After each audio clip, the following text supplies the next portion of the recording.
de la parashat, donc Pinchas, sur la halakha, la Ma'akeh. Il nous restait deux halachot et on continuera directement des Hashem avec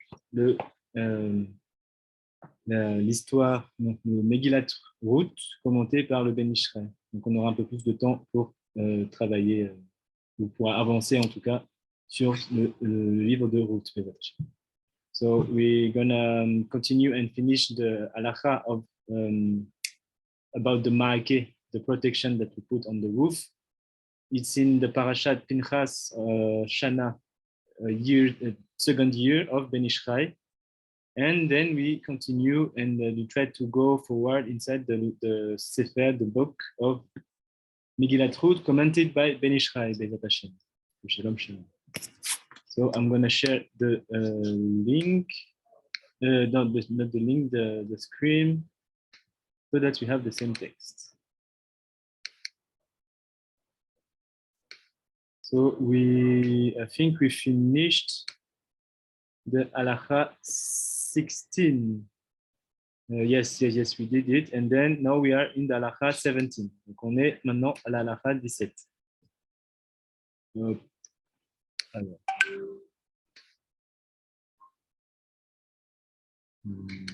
Halacha 17. Shalom, shalom, bienvenue.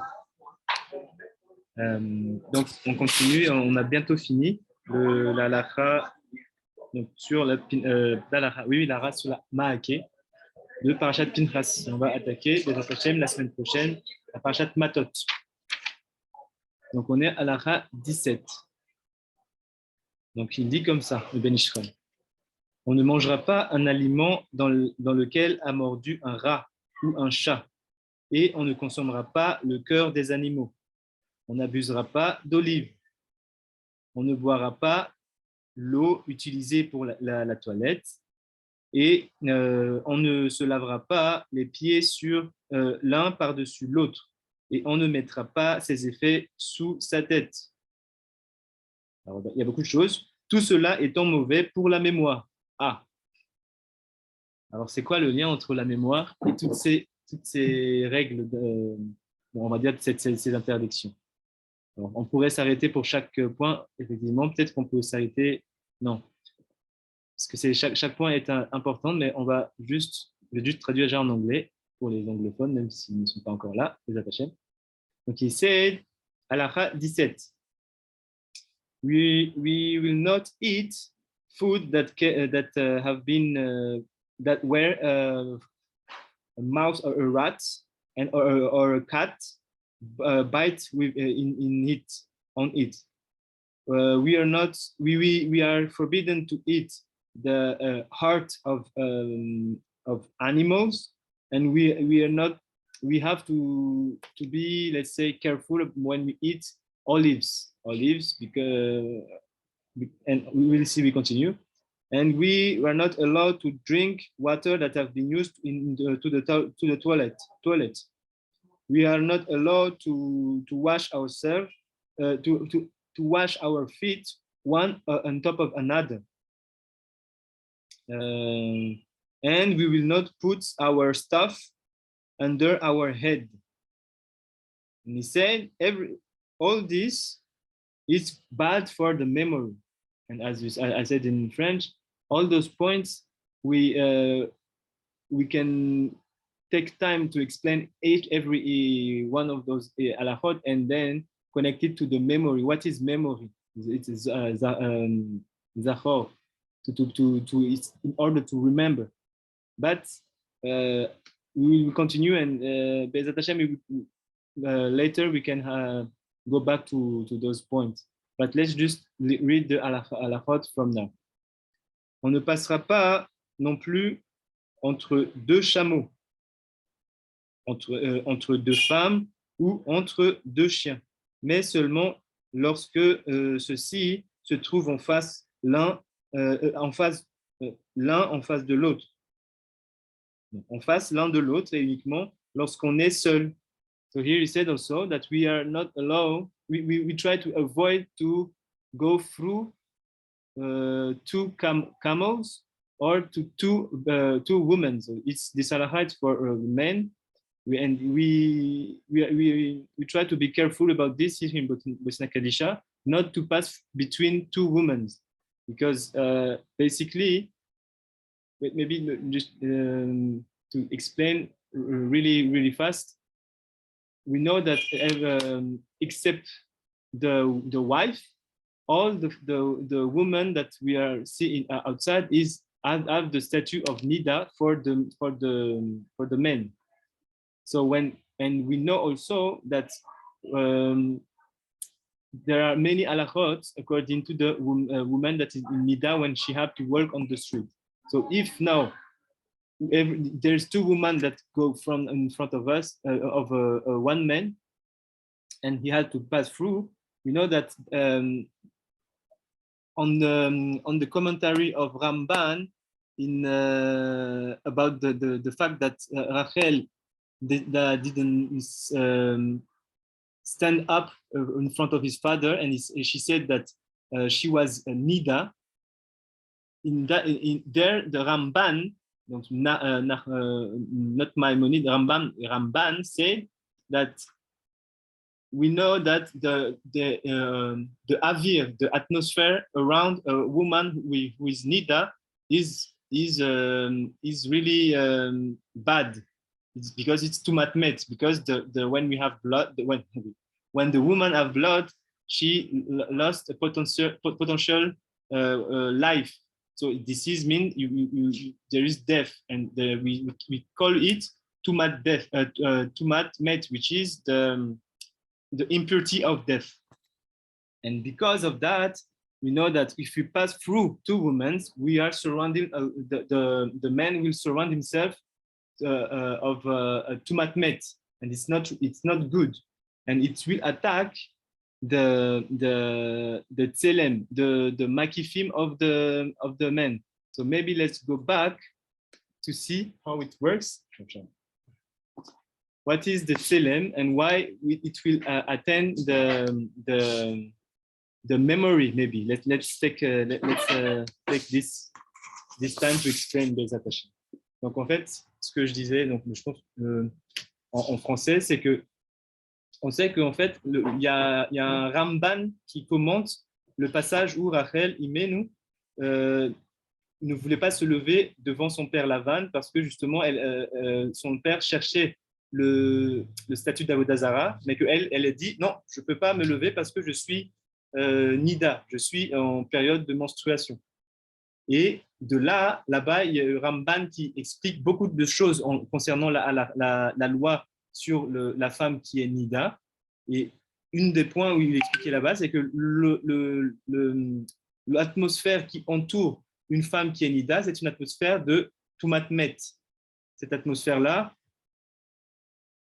est due au fait que en fait, la femme a perdu un potentiel de vie. Donc en fait, il y avait l'ovule qui était un potentiel de vie, mais que n'a pas été fécondé. Donc en fait, il y a une mort qui finalement va sortir d'elle. Et quand il y a la mort entraîne aussi la tumat met, c'est-à-dire l'impureté de la mort. Et cette impureté de la mort-là s'exprime aussi à l'extérieur, parce que ça s'émane du corps de la femme. Et maintenant, notre halakha dit que lorsqu'on passe entre deux femmes, il faut éviter de passer entre deux femmes. Parce qu'on sait aussi que, mis à part notre femme, les autres femmes à l'extérieur ont un statut de nida. C'est la Gemara qui le dit.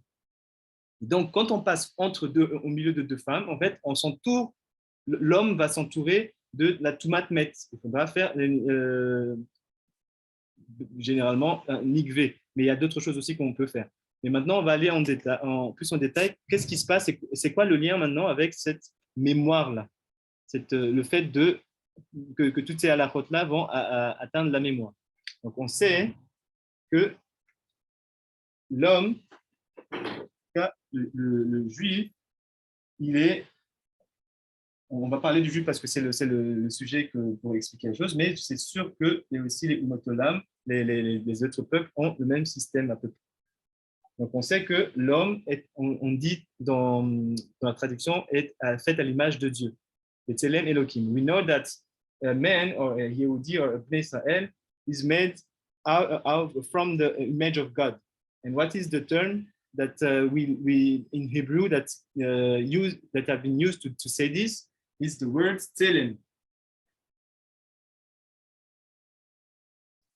The word tselem, it was translated as image, by the image of God. Donc le mot tselem a été traduit comme étant l'image de Dieu, mais lorsqu'on étudie le Sod, when we study in the deeper aspect of the Torah, which is the Sod, we know that tselem is 3 level of let's say of ruhani aspect, which is the spiritual identity of the man that is standing on him. So we know that the tzadi is inside of the man.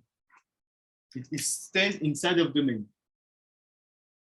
And then he have 2 makifim. Makifim, what does this mean? It's like a protection. Makif, or protection, or let's say a levush, which is levush, cloth. Yes. And we know that to form the letter, here we use the tzadi, and here we have lamed, and the lamed will form the first protection next to the body, the inner protection, and the second protection is the mem. And those, the lamed and the mem of tselem, will be our protection. The protection that, and we know, and we learn also from the shiur of the woman yesterday, that we can connect it to what? We can connect it to the 2 makifim that the father and the mother will give to the baby when during the time where they build they have the union. So let me read here, lamed mem.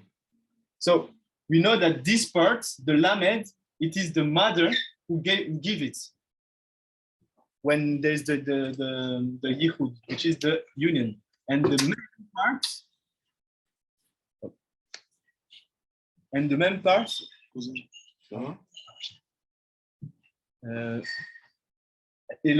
it's the father who give it. Shalom, shalom, Abanit, Sarah, welcome.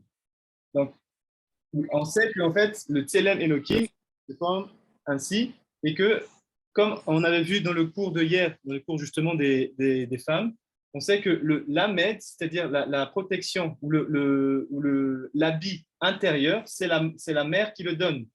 Et que le même, c'est le papa, c'est le père qui donne le deuxième makif, la deuxième protection.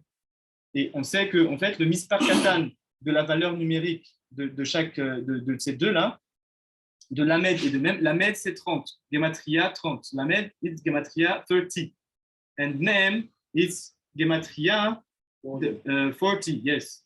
And now when we take the mispar katan, which is in this case the 3 and the 4. What is mispar katan? Mispar katan, it's when we have we don't take the unity, we take the let's say this decade. How we say it? Dizaine. The ones, the tens, the ones. Yes. So we have here the mispar katan will be 4, and the mispar katan here will be 3. Wow. All this it's 7 when we add, and 7 it's what? The 7. Let's say basically we have 7 protection. Makifim. Those protections are really essential because they will prevent us from sinning, and they will give us also strength to do mitzvot and to study Torah. Why? Because we know that 7 rekiim, so those 4 are from the father, and those 3, are given by the mother. And we also learn in the Ari Kadosh, the Kitvei Ari, that what is the morin when how many morin we have when it is about masculine? How many morin? 4, yes. And we see that the father gives 4 makifim, which came from the 4 morin of the Abba. Right. So we have from this one, we have Chochma, Bina, and Chasadim and Gvurot, which is the 2 parts of Da'at. Yes. So Chochma, Bina, Chasadim and Gvurot. But the Chasadim have been given from the Chokhmah, and the Gvurot have been given by the Bina. And those form the Da'at. But this one is from the masculine aspect. When the feminine, which is the mother, give now her morings, it's not like this. It's not like this, but this separation is not there yet. She only give Chokhmah, Bina, and Da'at. We have three entities: Chokhmah, Bina, Da'at. And we know that all those are Mochin, which is brain. Yeah.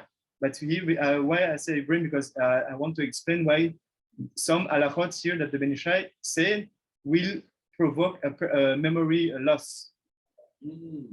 It's like when you here we say, for example, if you walk between two women on the streets, we need to avoid it. Or what else we say here? We will not eat something that, for example, a cat or a mouse take a bite of it, out of it. Or what else we have also? We are not allowed to wash our feet one in top of other. All this, he said, because those will bring, it's really bad for the memory. So what is the connection? Why those halachot will attack the memory of a man? And I took the example of the fact that we have to avoid to walk through a woman, two women, because we know that every woman outside except our wife is nida for us. Right. And Rambam commented on the parasha where Rachel Imenu doesn't want to stand in front of her father, because he's looking for the Avodah Zarah thing, the statue idol. And there Ramban commented all the halachot according to the nida, and he explained that when a woman is nida, the avir is really bad. Yes, affected, and we have to avoid to be on the avir, on the atmosphere of the woman at this time. So I connect it with this now. Why? Because the avir of the woman that is nida, if will be here attacking the mochin of Abba and also the Ima. Oh, this is why, if we are not built correctly, even if we are built correctly, the Tumat Met have an influence on those protection. And when it comes to the levush, it will influence our mochin, our let's say brain way of understanding, because we understand and we act according to our mochin, our brain. So this is how I will explain the fact that it will have a bad effect of our memory, because it will attack the levushim. It's like it will create some hole here, and we know that we have 7 makifim connected to the 7 kings. The 7 kings. What is the main thing about them? It's about the midot. The midot allows us to do correct, to act with kindness with the other, and also to give us strength to do mitzvot, and also to do the Esek HaTorah. Why? Because when we have good midot, we are not into ta'ava, we are not into ga'ava and ka'as, and we are not into being lazy and being sad. Those things, when we work on them, we will have the strength to do all the mitzvot, all the ratzon of Hashem. Right. But now there is something that happened here. I don't know if it's connected. Yeah. So that was the point. And let's go back and finish Bezat Hashem. Is there any question first? Est-ce qu'il y a des questions? Juliette. So, shalom, Banit, Juliette, welcome. And let's continue Bezat Hashem. So we are in this halakha.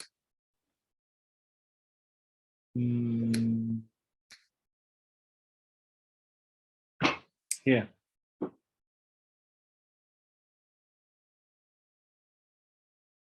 So halakha 17, on n'a pas encore fini. Donc, on ne passera pas non plus entre deux chameaux, entre deux femmes, donc c'est ce qu'on dit, deux femmes, entre deux chiens. Mais seulement lorsque ceux-ci se trouvent en face l'un de l'autre et uniquement lorsqu'on est seul.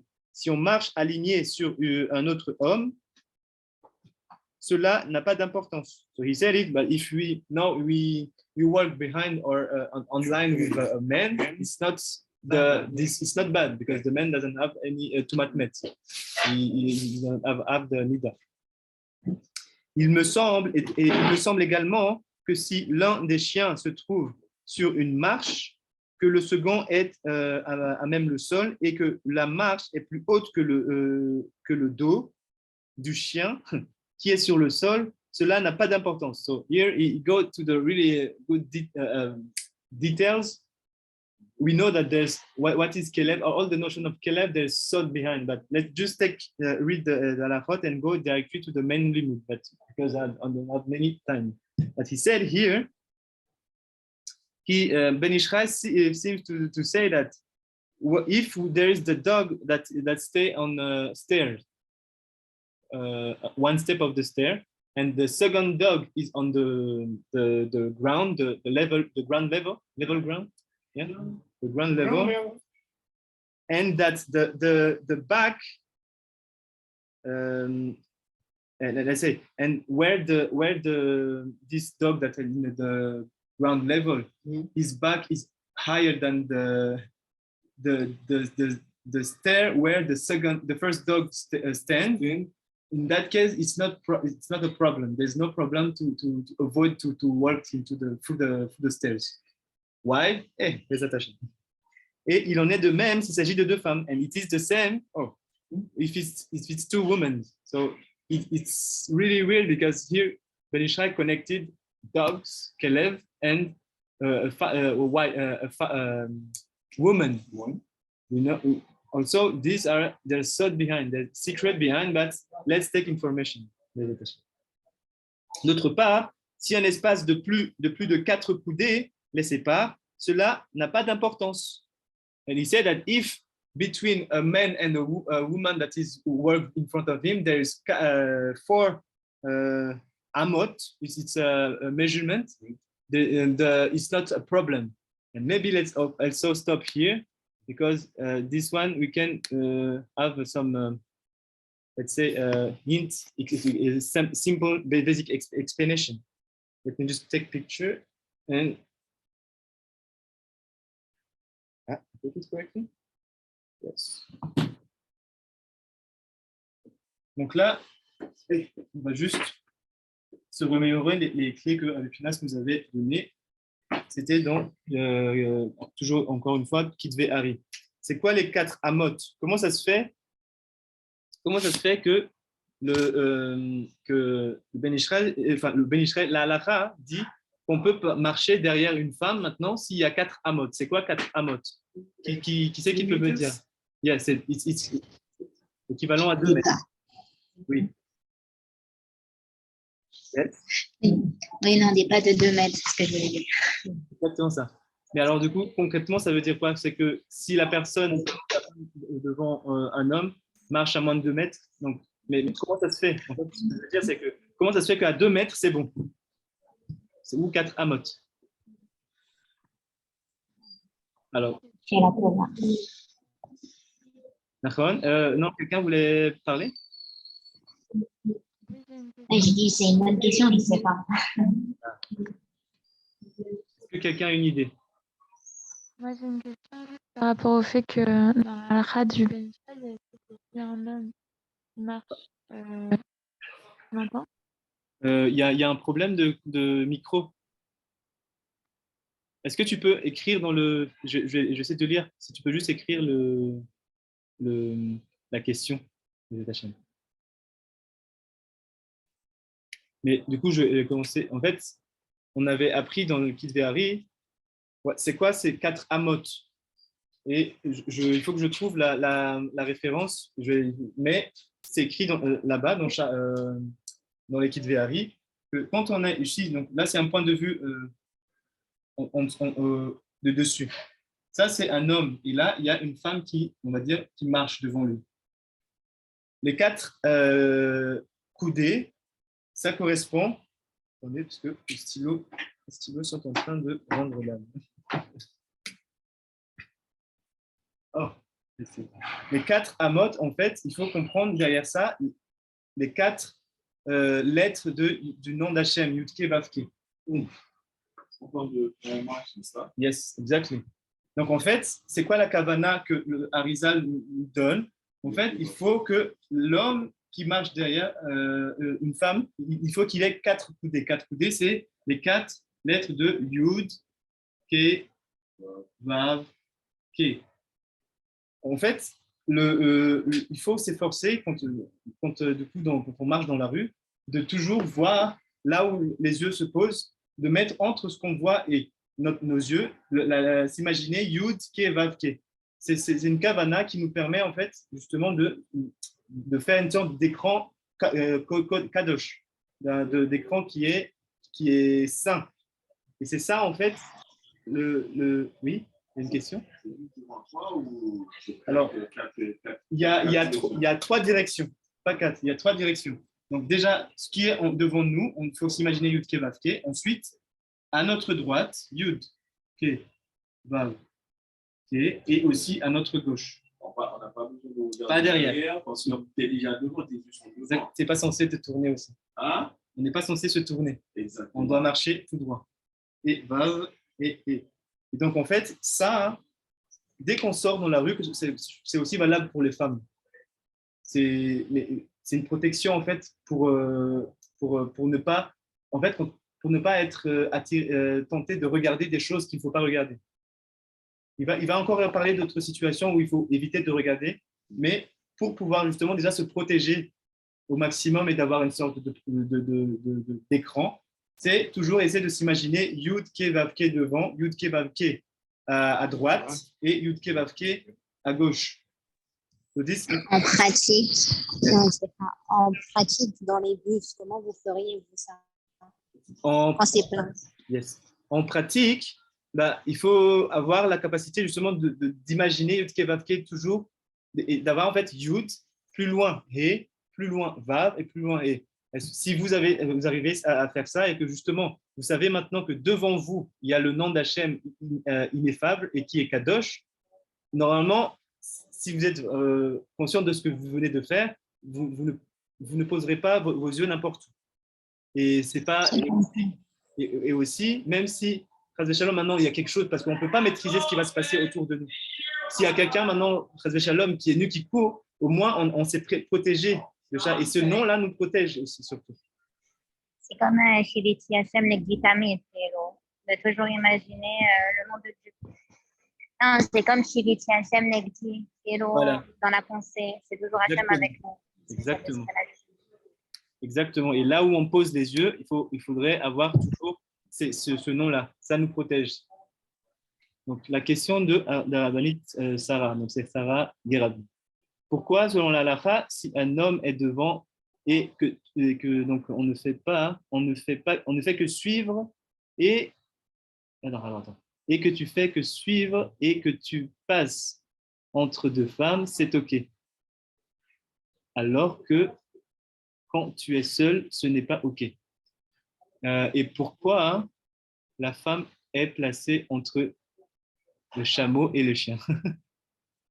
Alors, pour la première question,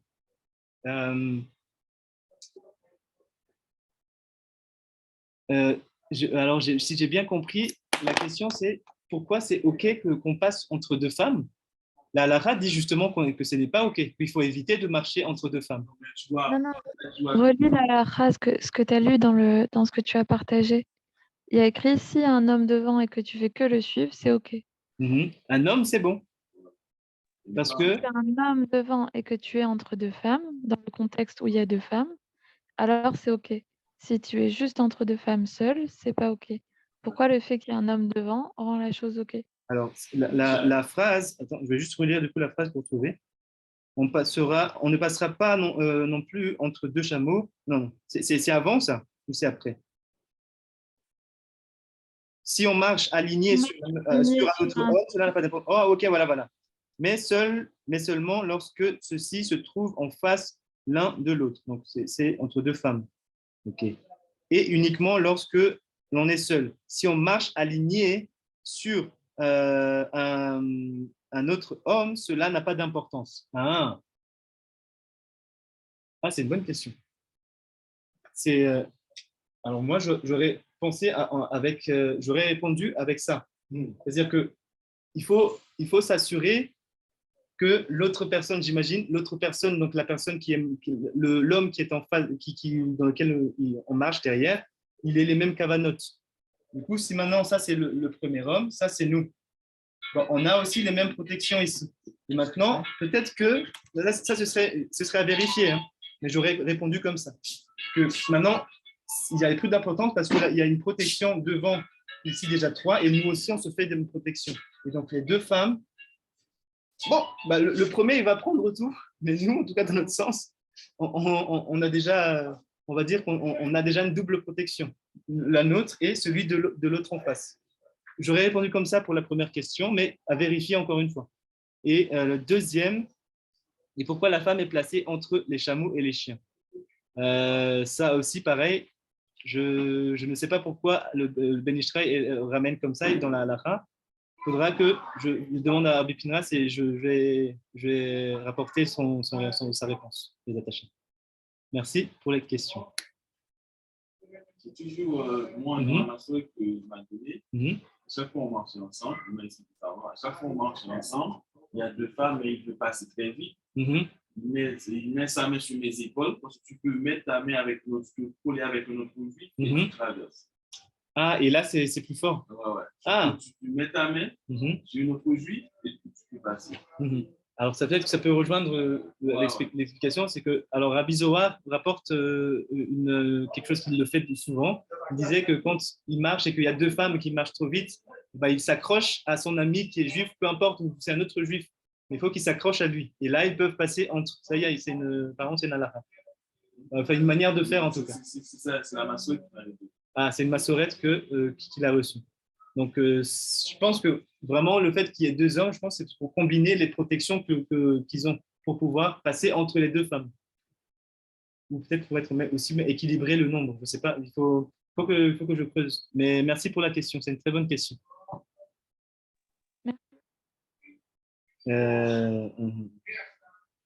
Donc, oui, on était ici.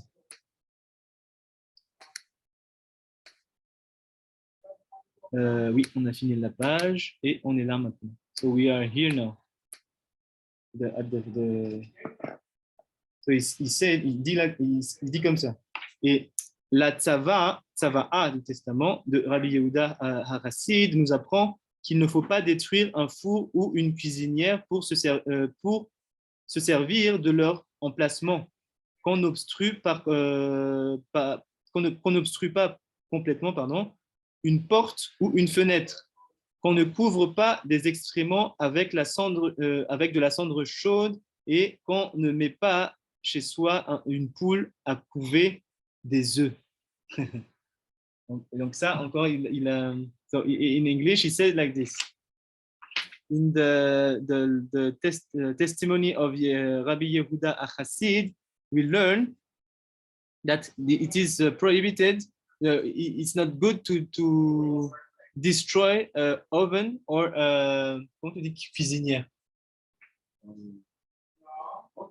Yes, oven, yeah, en anglais.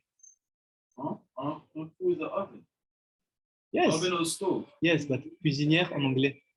Stove. Okay. Stove, yeah, okay. So oven, basically, something where a place where we cooked, right. Basically. And to use this place, to use this place after we destroyed it. So this is we have to avoid it. And also, he said that we are not. It's not good to cover completely a door or a window, and also to cover. It's forbidden to cover. Let's say, excrément. Excrément. Mais un peu plus feces. Yes, feces. It's not good to cover feces with really hot coal, cendre. No, it's supposed to bury it. Yeah, we are supposed to bury it. We are not supposed to cover it. And even so here, the halakha said de couvrir avec la cendre chaude. What is sand? Dust. Let's say hot dust. And then, and also, and at the last one, that it's not good to bring into our house. Hey, my vocabularies. I need to work on them. What is this in? Let's say, just 1 minute. Chicken. Chez Batiferet. Pool, a chicken with which have the capacity to give to produce eggs, let's say. So all this also some halachot. Let's continue and finish Bezat Hashem. De halakha 18. Le Harizal indique dans Shar Ruach HaKodesh qu'il faut éviter de regarder des tués ou des crucifiés et qu'il faut s'éloigner et s'enfuir de toute odeur de charogne ou d'odeur nauséabonde parce que cela nuit à l'âme. So here he said that the Harizal in the Shar Ruach HaKodesh noticed that we have to prohibit it, to see a dead or a crucified bodies, and we have to run away from every bad smell because it will really have a bad effect into to our soul. And we saw, donc, en gros, en fait, on a appris que c'est quoi la nourriture de l'âme?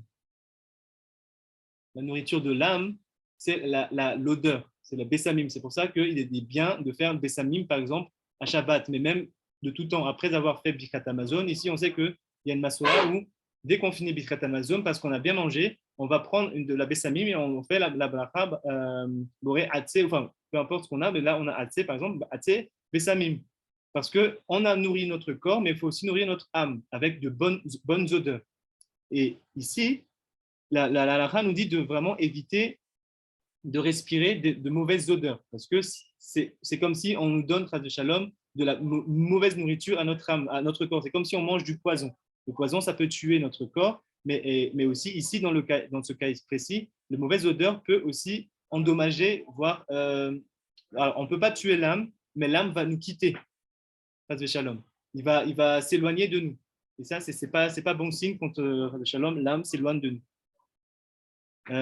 So, and what he said, et on ne doit pas enfiler 2 vêtements à la fois, parce que c'est mauvais, encore une fois, pour la mémoire. And he said that we have to avoid to put two different clothes at the same time, because it is not good for the memory. And also, this halakha also is connected to our tselem. Why? Because the tselem is the levush of the soul, and we know that the father give first, and the father give first, and then the mother give to the mother, but it's not at the same time. So here also in the clothes to our body, we have to avoid to put it in at the same time. To put 2 clothes, different clothes at the same time. On ne doit pas croiser les doigts de la main droite sur ceux de la main gauche. He said we have to avoid to cross the right hand, to cross the finger of the right hand above those of the left hand. So like this, for example, this we try not to do this. Why? Because we know that the right part of our body or everything, let's say in the Hurani aspect and in the Gufani aspect, is chesed. On sait que la partie droite du corps, que ce soit au niveau du gouffre, du matériel, mais aussi du spirituel, tout ce qui est notion à la droite, c'est de l'ordre du chesed. Et tout ce qui est à gauche, c'est de l'ordre de la gvura. Et ce qui unit les deux, c'est tiferet. Mais en fait, quand les deux s'unissent, ils ne sont pas entremêlés. Ce n'est pas bon de mélanger les deux. Par contre, c'est bon de les rapprocher pour qu'ils soient un, comme ça, par exemple, mais pas comme ça. Donc, c'est pour donner, encore une fois, c'est vraiment une première explication qui pourrait être derrière la halakha, mais on peut s'arrêter pour chaque point et faire tout un cours pour expliquer pourquoi ces halakhot-là sont comme ça. Mais pour ça, il faudra ouvrir les livres de Sod. Autrement, on ne peut pas comprendre. Ou on peut comprendre, mais à travers juste notre compréhension littérale des choses. Donc, et enfin, il dit quoi? Et il ne faut pas éteindre une bougie en soufflant dessus. Oh, it is not good to switch off, let's say, a candle by blowing it. Why? And this Rabbi Pinchas Eliyahu, notre rabbin, nous a appris que dans la Masorah qu'on a reçue, c'est qu'en fait, le fait de souffler, le souffle quand on fait, c'est un nom d'ange. C'est comme si on utilise en fait un ange, on l'appelle en faisant ça, mais en fait, on lui donne pas de mission spécifique. Et on sait que quand on prononce le nom d'un ange et qu'il va arriver, c'est pour sûr, mais que maintenant, on ne lui demande pas de faire quoi que ce soit. En fait, le fait qu'il arrive ici, il doit faire une mission. Et s'il ne fait pas une mission, Chas v'Shalom, il a le droit de nous endommager, on va dire. Donc, il faut vraiment éviter de souffler sur une bougie parce que c'est un nom d'ange. Et si on sait maintenant c'est qui l'ange et que c'est quoi sa mission et qu'on lui demande cette mission, il n'y a pas de problème. Mais si on ne sait pas, il vaut mieux éviter de souffler. Donc, c'est pas bien quand on est stressé ou frustré. Donc, c'est les attachés. Il vaut mieux éviter. Comme a dit Ravi Zohar, je ne sais pas si vous avez entendu, quand par exemple on est stressé, frustré, qu'on commence à être vraiment expiré comme ça, c'est pas une bonne chose. Il vaut mieux éviter. Ou maintenant, si on sait vraiment, comme je disais encore une fois, si on sait le nom de l'ange et c'est quoi sa mission exactement et qu'on demande ça, oui, c'est bon, on se protège. Et enfin, et ne pas l'éteindre vers l'arrière. Donc, sur cette bougie. Attends, c'est la même.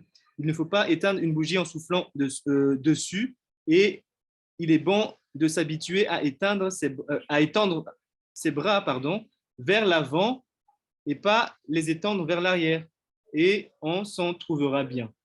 Et donc, he finished the halakha by saying like this. It's good to put our hands always to keep them in front, not to put them behind, for example.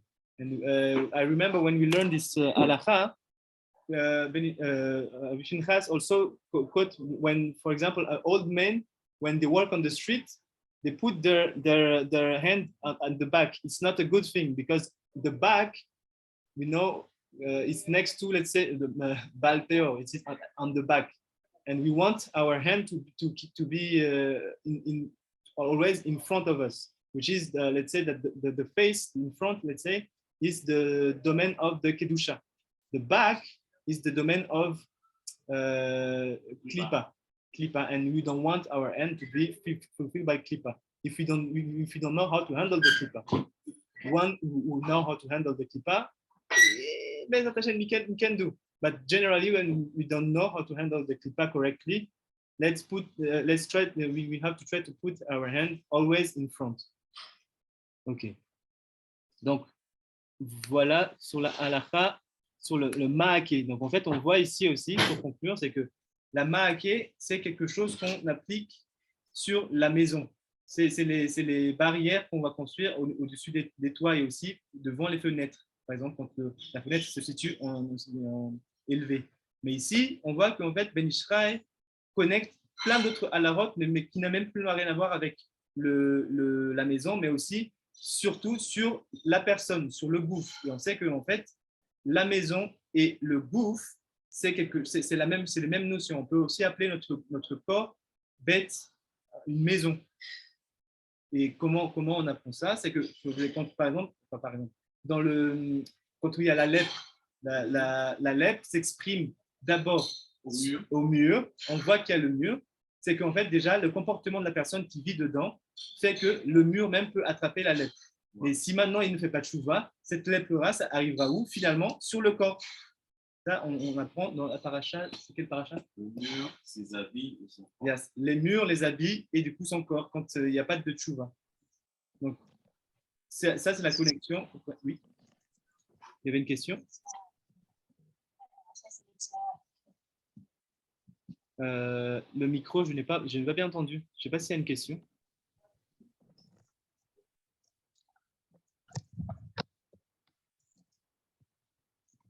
Ok. Bon. Je crois qu'il y a un problème de micro. Ah, voilà, merci beaucoup. C'est la paracha Metzora, exactement. Donc, c'est Sarah qui nous a donné la réponse. Daraba. Donc, maintenant, donc, s'il n'y a pas de questions, on va continuer sur le livre de Megillat Ruth, commenté par le Ben Ishraï. Et aujourd'hui, on va essayer de comprendre le pasouk 20, le chapitre 1, mais pasouk 20. Donc, on va d'abord voir ensemble. Attendez. Non. Je vais juste chercher le passage et on va essayer de comprendre ensemble les attachements. Ce que dit le Ben Ishraï.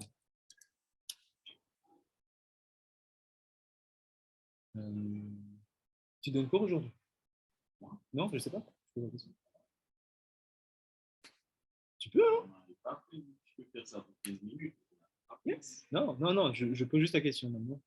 Yes. Okay. No worry, my brother. Peut-être tu veux ça avec moi? Je peux switcher comme ça en anglais et français. Yes. Si tu as quelque chose, avec plaisir. Je finis juste ça et on... Voilà. Donc, je vais juste partager l'écran, comme ça, on a le même texte. Donc, c'est le pasuk 20. This is the pasuk 20. And what he say in Hebrew, Vatomer alehem, al tikrena li Naomi, kerena li Mara, ki hemar shaddai li meod. Et il dit quoi en français? Elle leur dit, ne m'appelez plus Naomi, appelez-moi Mara, car l'Éternel m'a abreuvé d'amertume. And in English, it says like this.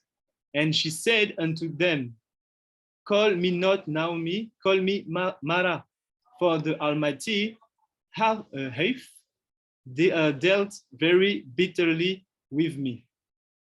So, on va voir, donc ça c'est le passouk que Ben Ishraï va commenter. Voilà, donc, je n'ai pas encore envoyé le texte, je vais juste m'envoyer maintenant.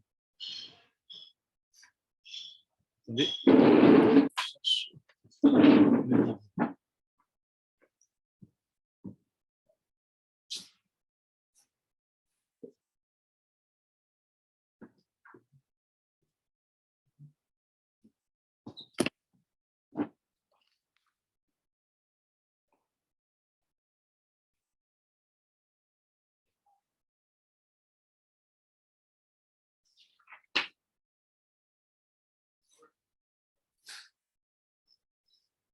Ok.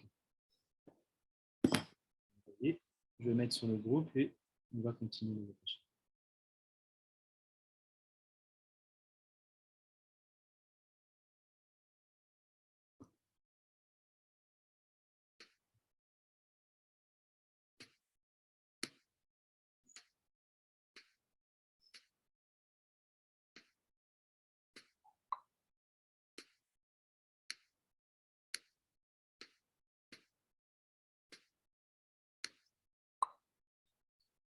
Donc là, j'ai envoyé sur le groupe et de toute façon, je partage l'écran.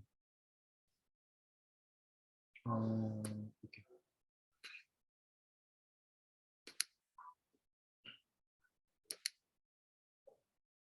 Donc, on est ici. Donc, Kaf, Pasuk Kaf. He said like this. Yuvan Besiat Adishmaya Lefaresh. Ki ine ikar otiot shem Naomi em otiot Noam. Ki hayud hi ena yotzat be mifta ve achirak yemale mekuma. Donc, qu'est-ce qu'il dit? Il dit qu'en fait, le inyan, le ikar des otiot qui composent le nom Naomi, c'est quoi le inyan, le ikar, la chose la plus importante dedans, ça vient du mot noam. Okay.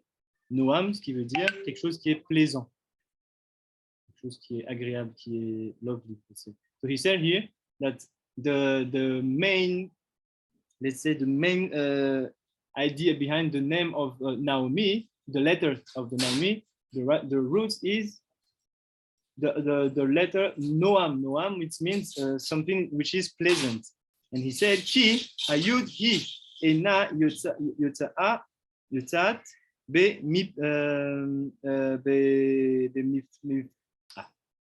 mifta, ve chirik, yemale, mekoma.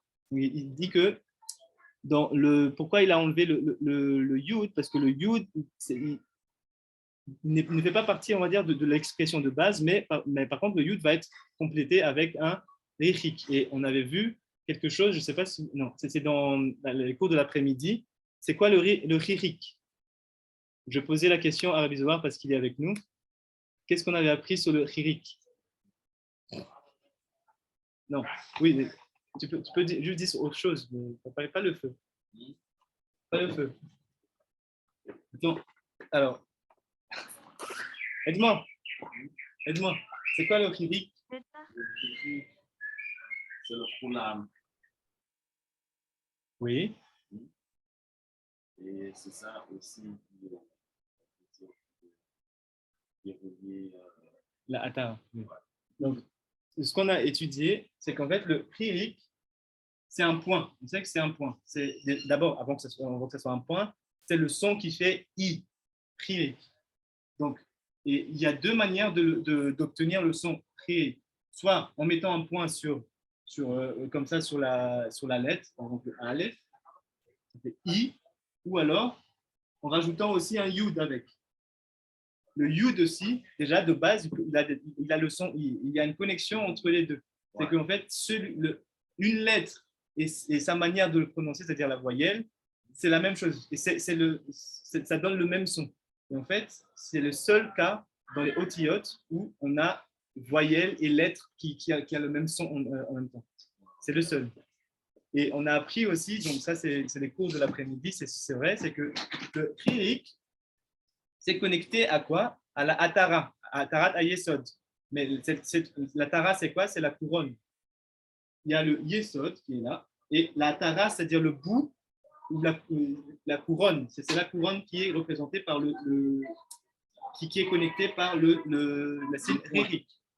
C'est pour ça aussi, je sais que Rabbi Shimon avait donné le cours sur la Brit Mila, que quand un enfant naît et qu'on va faire la Brit Mila, on doit le poser, on doit mettre ses doigts en forme de Shin, et après en forme de Dalet, et après on fait la Mila, on coupe la chose et on révèle quoi? Le Yud qui est la même chose, qui a le même son que Ririk. Et après, on n'a plus un shed, c'est-à-dire une entité démoniaque, mais un Shaddai. Et le Shaddai, c'est un nom d'Hachem. Donc ça, encore une fois, tout est connecté. Donc pourquoi? Bon, je me suis juste arrêté sur le chirik, mais on va continuer, on va prendre plus d'informations, Bezat Hachem. On est ici. Ve'ine.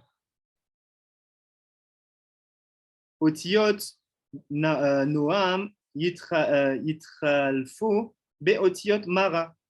Alors il dit que les lettres Noam peuvent être changées pour obtenir des lettres, le nom, on va dire les lettres Mara. Alors, j'ai une question, comment on passe de Noam à Mara? Comment on pourrait arriver à ça? Est-ce que quelqu'un a une idée?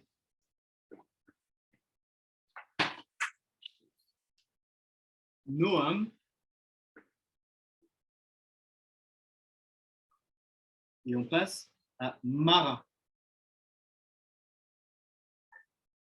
On avait dit que Noam, c'est quelque chose de doux, quelque chose de plaisant, et Mara, c'est avec un Aleph, oui, c'est ça. Mara, c'est bitterness, c'est l'amertume.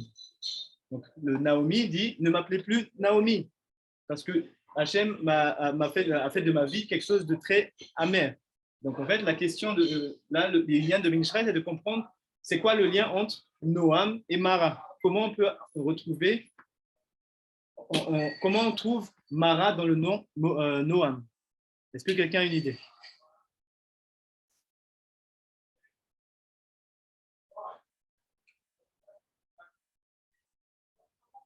Non. Abizoa, est-ce que tu as une idée? Comment on passe de Noam à Mara? On va chercher les guimatriotes pour comparer. Ok, Noam, ça fait combien? Nous, c'est 50. Okay. Aïe, c'est 70. Okay. Et même, c'est 40. Okay. Ça fait quoi en tout? Ça fait 160. 160. Ok. Et Mara? Mara, même, c'est 40. Oui, c'est 200. 241. 241. C'est quoi la différence? Dis-moi. Attends, je fais 241 moins 160. Ça fait 81. La différence, c'est 81. Okay. C'est quoi? Je pense c'est le c'est 86.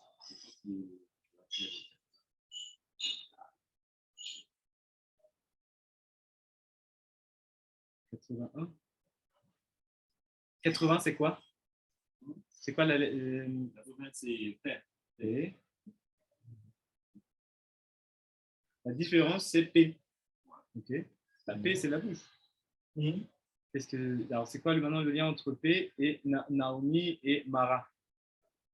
Et elle dit, ne m'appelez plus Naomi, c'est-à-dire plaisant ou douce, appelez-moi amertume, Mara. Et tu dis que du coup, on fait la différence et on trouve P.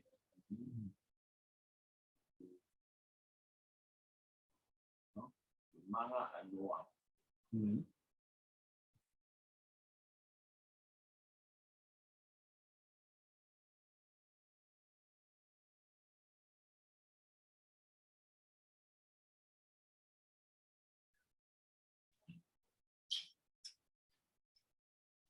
Donc, on va regarder ce que dit le Ben Ishraï. Parce qu'il n'est pas parti dans les guématriotes. Il va utiliser les atbash, etc. etc.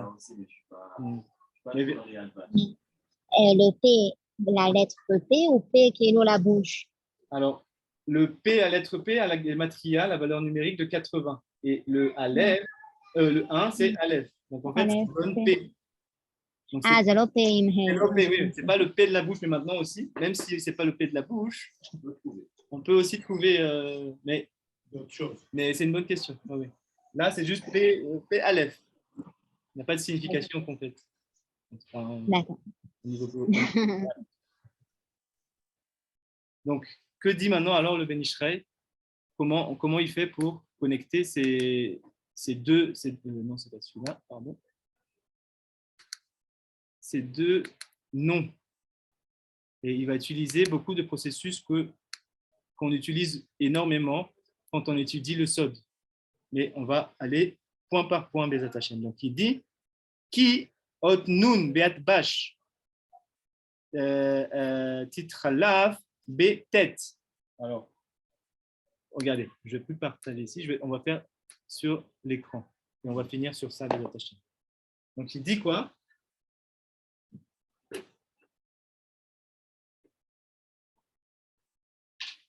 Il dit que la lettre Nun, Be'at Bash, c'est quoi Atbash? Qui c'est qui peut m'expliquer ce que c'est Atbash? Je crois que c'est acrostiche. C'est ça. Vous avez dit quoi? Non, c'est pas l'acrostiche. L'acrostiche, c'est-à-dire, je n'ai pas le terme en français. Ça veut dire quoi, acrostiche? Non, les débuts de, pas les racheter votre. Non, c'est pas les racheter votre, justement. C'est c'est une autre manière comment dire, d'ordonner les otiyot. Oui, Rabbanit Sarah. Quand on remplace les lettres, Aleph par Tav, etc. Oui, exactement. Donc en fait, Atbash, c'est quoi? Il y a le crochet. At, en fait, on connecte Aleph avec le Tav, le dernier. Le premier avec le dernier. Bet avec. C'est quoi alors la suite? Shin. C'est pour ça qu'on a le terme Atbash. Après, on continue. Et il dit ici que la lettre Nun, il est connecté, quand on fait cet arrangement-là, à tête. Ok, donc, première étape, parce que ce n'est pas fini, c'est juste le début. Aïe, aïe, aïe, les stylos sont en train de rendre l'âme.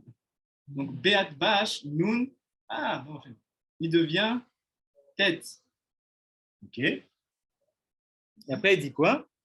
Ve'ot tête, be'achaz bata, titralaf, be'bet.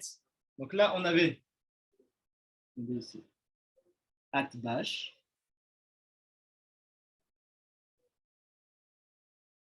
Et maintenant, il y a un deuxième processus que Ben Ishra utilise, c'est Achaz Bata. Oui. Achaz Bata. C'est avec un Aïn, je crois. Oui, Aïn. Il dit que dans ce processus-là, on va juste voir à peu près ce que c'est, mais dans ce processus-là, le tête, il devient quoi? Tête, bête. Donc en fait, Achaz Bata, c'est quoi? C'est quand on organise le Aleph Bet comme ça. Aleph, Bet, Gimel, Dalet. Et au milieu, on a quoi? Dalet, attendez, Dalet, Hei, Vav, Zayin. Et après, on monte. Chet, Tet, Yud, Chaf, Lamed, Mem, Nun. On monte de nouveau. Samer, c'est quoi? Samer, Aïn, P, Sade, Kouf, Resh, Shin. Shin est en bas, je ne sais pas si vous voyez.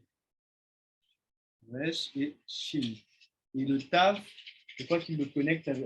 Il faut que je vérifie. Mais en gros, ça, c'est notre processus pour pouvoir en fait comprendre autrement un mot. Vous transformez, connecter par exemple un nom avec un autre. Donc, le deuxième processus qui nous a appris ça, donc ici, il dit le bet, le tête, quand on fait maintenant B achaz bata, effectivement, le tête, en fait, on prend ici ce qui était avant. Donc, il devient bête. Et c'est pas fini. Et après, il dit ve'ot bet be'albam, cette fois-ci, titralaf be'mem. Il y a un autre processus qui s'appelle albam. C'est la même idée. Le Aleph, il va être connecté à la med, il va se transformer en lamed, et le bet en mem, etc., etc. Et quand on fait ça, du coup, le bet, on a vu ici, al-bam, c'est un mem. Et là, il va nous dire que là, c'est le mem de Mara. Et donc, le même, et are, nun, nit ame, titralaf, beot mem. Donc, avec tous ces processus-là, maintenant, on voit que nun devient mem. Et après, il va commencer aussi avec aïn. Gam, ot, aïn, be'achaz, bata. Donc, cette fois-ci, pour le aïn, qu'est-ce qu'il fait? On va voir, on va essayer de comprendre pourquoi ces processus-là. C'est quoi le inyan d'utiliser tout ça pour en fait retrouver Mara avec mes attachés. Donc avec le Aïn, maintenant cette fois-ci, il utilise Achaz Bata. Il devient d'abord tête.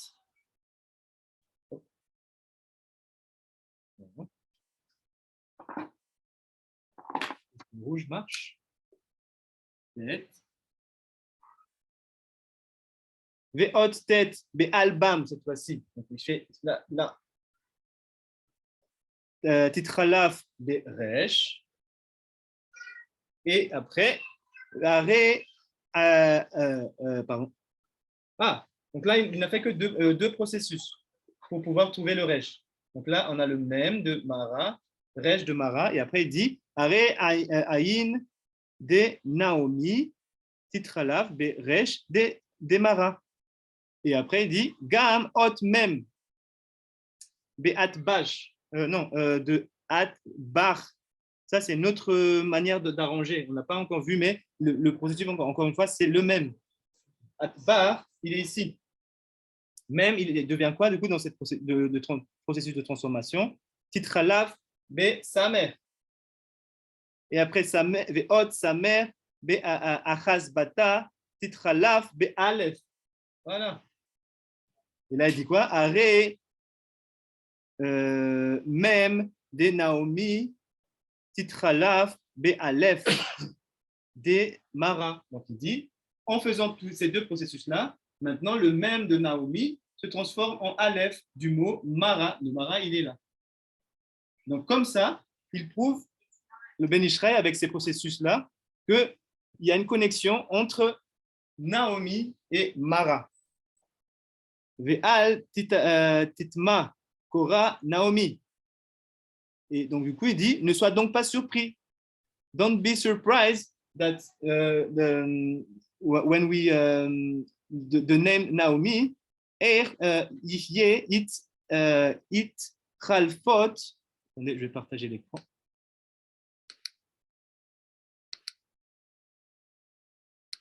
Hop, ici. On est ici. Ah, voilà. Titralfot basé. Comment ça se fait qu'en fait, il ne faut pas qu'on soit surpris qu'il y a autant d'altérations de ces lettres-là avec ces processus-là. Chez Titradlef, Aot, Shetaim, Veshalosh, Chilufim, mais alpha, beta. Zo, les alpha, beta, zo, ou miso, les zo. Ad, chez Titgia, les Chilouf, à Ikar. Donc il dit, ne soit pas vraiment, il ne faut pas être étonné qu'on utilise tous ces processus-là et qu'on tombe sur telle lettre, mais qu'après on prend notre ordre de alpha, bêta, de la lettre en hébreu, pour qu'on arrive après au Ikar, c'est-à-dire le inyan de ce nom-là, Mara, qui, Dugmat, Zo, Metzino, Roenu, Besod, Arba'a, Ne'arot, Bechiluf,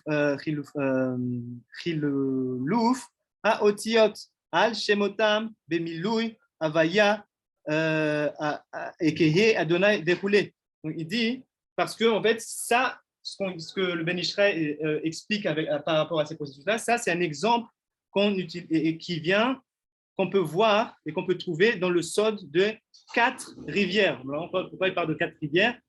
On va finir sur ça, mais on va continuer. Les 4 rivières qui vont, en fait, qui nous permettent d'isoler les otiotes qu'on va trouver comme, on sait qu'ici, on utilise beaucoup les otiotes avec les noms d'Hachem, avec les Yud Vavke en Miloui. Donc, c'est, par exemple, le Miloui de Ab, c'est Yud Vav Dalet, et Yud Vav, Yud Vav, et Yud, etc. Et qu'en fait, on peut appliquer ça à ces noms kadosh-là, etc. Vekenoda le yodea chen chan et kemo besiod rashash. Donc en fait, c'est toutes ces choses-là qu'on peut voir dans les, par exemple, si vous avez déjà vu un sidour de rashash, il y a beaucoup de ces techniques-là qui vont être mis en avant. Et en fait, on va finir sur ça. Est-ce que je peux voir un Kuratakané, s'il te plaît? Yes. Daraba. Je vais te traduire. Les attachés. Donc en fait, tout le inyan de ça, et on va finir sur ça, c'est quoi? C'est qu'en fait, là, ces processus-là, cette technique-là, pardon, on peut les apprendre que quand on ouvre le Sod, parce que le Sod, on ne se fiche pas en fait sur l'écrit littéral. La Torah écrit a été donnée avec une lettre, des successions de lettres et qu'on a séparées pour pouvoir donner un sens. Et même ces lettres-là, il y a plusieurs manières de les comprendre. Et en fait, comment on révèle les sods qui sont derrière chaque mot, chaque lettre de la Torah, en ayant en tête et en maîtrisant ces techniques-là. Et pourquoi je dis ça? Parce qu'en fait, dans Torah Takane, il faut juste que je retrouve, dans le Sefer Aptiya, il nous donne tous ces processus-là. Et en fait, il explique quoi là-bas? C'est qu'en fait, la Torah qu'on a reçue, donc c'est la Torah Bet, elle a été reçue comme ça et ça nous permet d'accéder à la Torah Aleph. Mais comment on accède à ça? Avec toute cette technique-là. Et de là, en fait, il dit qu'on va pouvoir avoir d'autres sens cachés. Mais en fait, l'idée de base, l'idée que je voulais partager avec vous, c'est quoi? La Torah qu'on a reçue, donc la Torah Bereshit Bara Elohim qui commence par Bet, la Torah Bet, comme on dit, c'est une version, on va dire, c'est une manière, une lecture spécifique qui a été donnée au Har Sinaï. Mais à la base, on devait recevoir la Torah Aleph. La Torah Aleph, c'est une Torah où la Gemara décrit quelles sont les lettres, c'est du feu noir sur du feu blanc, et que c'était quelque chose qui bougeait constamment. C'était pas, par exemple, si on voyait la lettre Aleph était une sorte de holographie. Je ne sais pas comment expliquer, mais holographie, c'est quelque chose qui est en mouvement, en constant mouvement.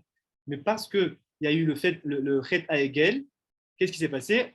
On a perdu cette Torah-là et parce que Moshe Rabbeinu les a cassés. Et après, grâce à la prière de Moshe Rabbeinu pour que les Bnei Israël ne soient pas effacés par Akadosh Baruch Hu, il est remonté de nouveau au Har Sinaï pour faire descendre la deuxième Luchot. Mais cette fois-ci, ce n'est plus Hachem qui l'a écrit. On sait que la Torah Aleph, les premières Luchot, c'est Hachem même qui l'a écrit de son doigt.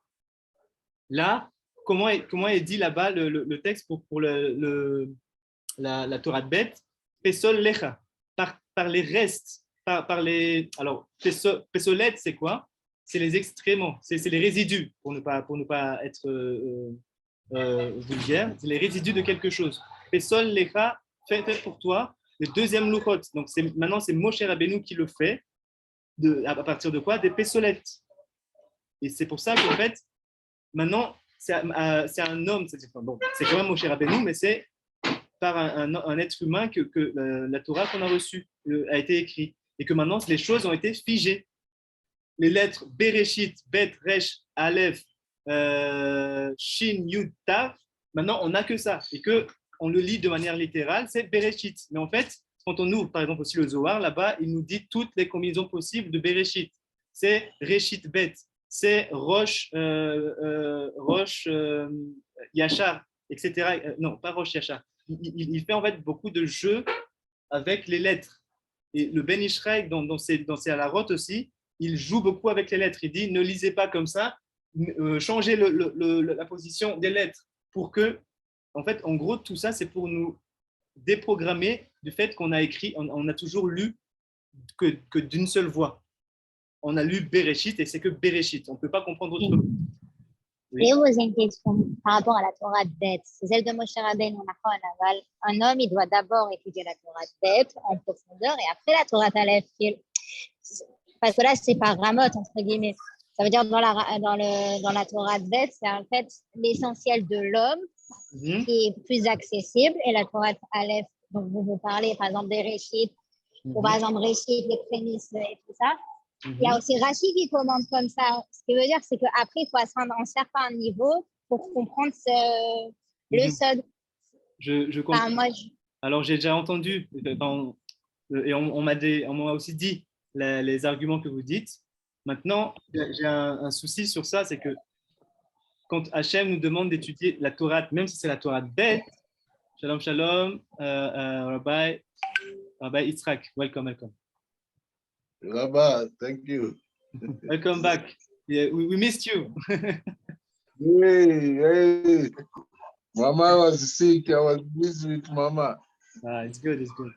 welcome back. Thank Welcome back. We are almost done, but and I speak in French. You know, I think you also understand French, right? Yes, yes. Oh, so, pour répondre à la question de la rabbinite Sarah, c'est en fait, Hachem nous a demandé d'étudier la Torah dans son entièreté, même la Torah de Beth. Et justement, la Torah de Beth, quand la mitzvah d'être Esek Batorah, c'est Esek Batorah dans tous les niveaux de compréhension. À aucun moment, si vous trouvez une source qui dit que une source, c'est-à-dire, moi, quand on parle de source, c'est source dans la Gemara, source dans la Mishnah, avec les sages de là-bas qui nous disent n'étudiez pas le Sod, étudiez d'abord les 3 premières compréhensions de la Torah et après, étudiez le Sod après 40 ans. Ce que je veux dire, excusez-moi, ce que je veux dire par là, c'est pour atteindre le Sod, mais il faut quand même prendre le Pshat, le Drash, le Remez, et après le Sod. Et la plupart moi, ce que j'essaye de comprendre, en fait, c'est quand les gens ils disent étudier le Sod, c'est qu'ils sont tellement sur le Sod que j'ai l'impression que limite, la Torah, entre guillemets, bête, on va dire que le Pshat, le Drash, ben, zéro, quoi. Ça veut dire que Sam, c'est un peu genre, je laisse sur le côté, alors qu'en fait, c'est important aussi. Les personnes qui n'étudient que le Sod et font que le Sod et ne font même pas la Gemara ou le Pshat, ou, comme vous dites, ils n'ont pas compris ce que c'est d'étudier le Sod. Le but du Sod, c'est justement de comprendre encore mieux le Pshat. Ça, c'est quelque chose qu'il faut aussi avoir en tête. En fait, on croit que le Sod, c'est le but de la chose, c'est le but de l'étude de la Torah. Non, le but de la Torah, c'est de pouvoir lire Bereshit et tous les concepts qui sont derrière, c'est-à-dire de comprendre le Pshat. Le Pshat, c'est l'objectif du Sod. C'est l'expression de la Tzlut qui est quelque chose qui est vraiment très élevé, mais on le ramène là où on est, c'est-à-dire le monde de la Asiya, c'est-à-dire le Pshat. Ça, c'est la force de quelqu'un qui étudie le Sod correctement. Donc, on ne met pas de côté. C'est pour ça qu'ici, à Bosnia Kadisha, on étudie la Haftara la paracha de la semaine, la Haftara de la semaine, on étudie la Mishnah, on étudie la Gemara, on ne laisse rien de côté. Mais dans tous les niveaux de compréhension de la Torah, pas juste, on s'arrête au Pshat ou pas juste aussi le Sod. Non. On doit comprendre effectivement, comme vous dites, on doit prendre les informations du Pshat, mais on doit l'éclairer avec la lumière du Sod. Voilà. C'est en général comme ça que les rabbinim aussi font les drash, comme ils disent les drash, ils prennent souvent des chidushim. Les chidushim, finalement, ça vient aussi beaucoup du Sod, parce que c'est des choses que les gens, ils apprennent entre guillemets moins. Oui, on va dire qu'il y a une partie qui font comme ça, mais une grande majorité, je vous le dis, même s'ils utilisent le Sod, c'est sûr et certain, mais pas avec la Masora, on va dire, pas avec la Masora, on va dire. Ils ne vont pas mettre ça en mais vous savez que le Ben Israël, il a puisé du Ramchal aussi, le côté du Sod. Bien sûr. Et c'est ça aussi, c'est quand le Ramchal, il y a beaucoup de secrets là-bas aussi. Énormément de secrets. Le Ramchal, il s'est focalisé sur justement les lettres. Et que, je sais pas si je pense que vous avez déjà vu un sidour du Ramchal. Les sidorim de Ramchal, je ne sais pas si on a ici, on peut juste ouvrir une page. Pour ceux qui ne savent pas ce que c'est, mais ils disent mais c'est quoi? C'est quelque chose ça n'a rien à voir. Peut-être chez Bon, peut-être une prochaine fois, mais voilà, j'ai trouvé maintenant j'ai juste trouvé dans Torah Takane, c'est-à-dire Rabbi Mechina Ben Akane, qui est un Tana, encore une fois, qui va nous donner toutes les combinaisons possibles pour pouvoir comprendre autre chose que ce qui est écrit au niveau de la Torah de Beth.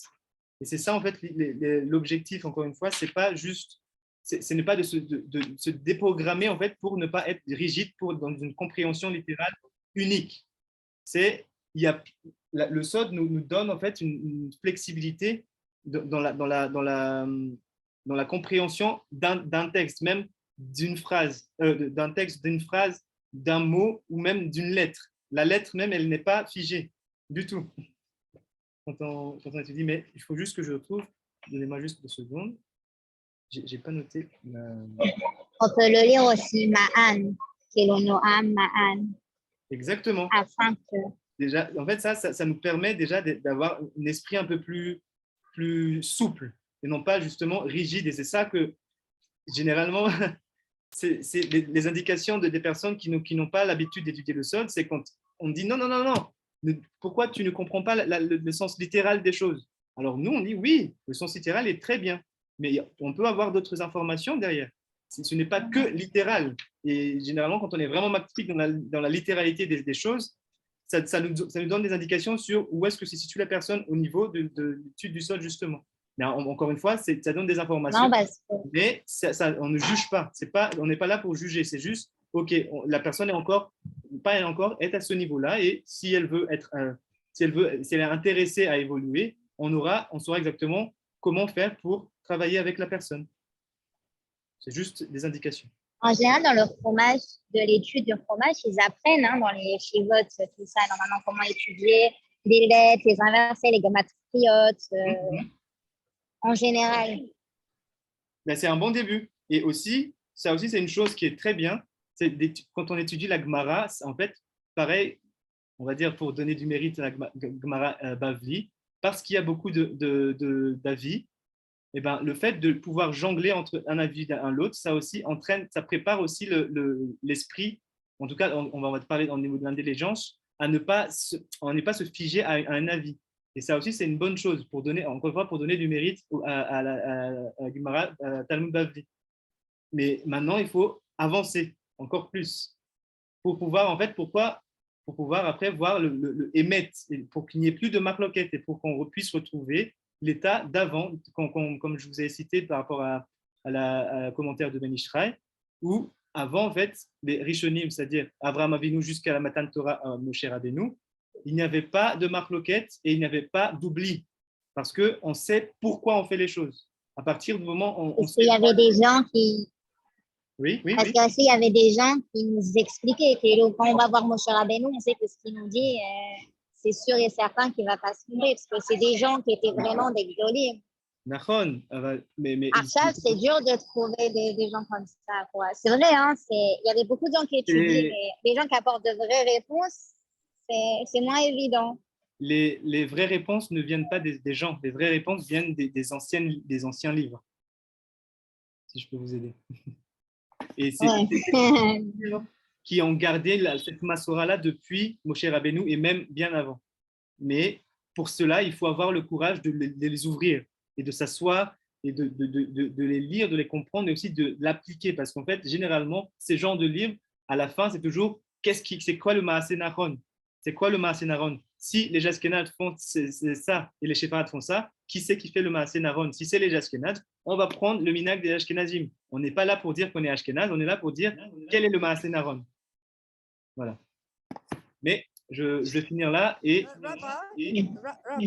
Rabbi, yes, that book you just showed, was it in Hebrew only? It's only in Hebrew. Okay, you can't buy it in English. I think you can find it. I'm not sure. You have to check on internet. But can you put it on the chat? Yes, so I can copy and paste it, and then maybe I could ask somebody. I'll look up on the internet. Okay, I will put it on the chat, Bezat Hashem. Thank you. So we're gonna finish in there. Sorry, I went with French in my language because I'm more in my ease when I speak in French. But la dernière fois, j'ai fait en anglais. Donc, il y a beaucoup de monde qui n'ont pas compris vraiment. Okay. Donc, aujourd'hui, je vais refaire encore en français et toi, tu me guides comme ça si je fais des petits erreurs. Pas de problème. So, je vais m'arrêter là pour aujourd'hui. Merci beaucoup pour vos questions, pour vos interventions. Thank you for all your questions and your intervention. And thank you for giving me place to share with you and the knowledge of our sages. And I wish you all Shabbat Shalom et see you next week, Bezat Hashem. Shabbat Shalom. Baruch Adonai le'olam amen ve'amen. Et Zohar va faire un cours juste après, en français. Donc, essayez de rester si c'est possible. Si c'est possible. Merci de sinon. Sorry? Yes. Bye. Okay, hello. Before you shut everything, can you write it on the chat? Because when you shut it, I can't see the chat. Okay, so it's Megillat. Okay, I'm writing it down. No? Okay, so then I'll copy it and paste it. Commented. Oh, wow. Tout le monde là, ici, c'est francophone, anglophone. Yes. Il n'y a que Juliette qui est anglophone. Oh, ok, pas de problème. Donc, on va voir. Yes. So let me just. Oh, okay.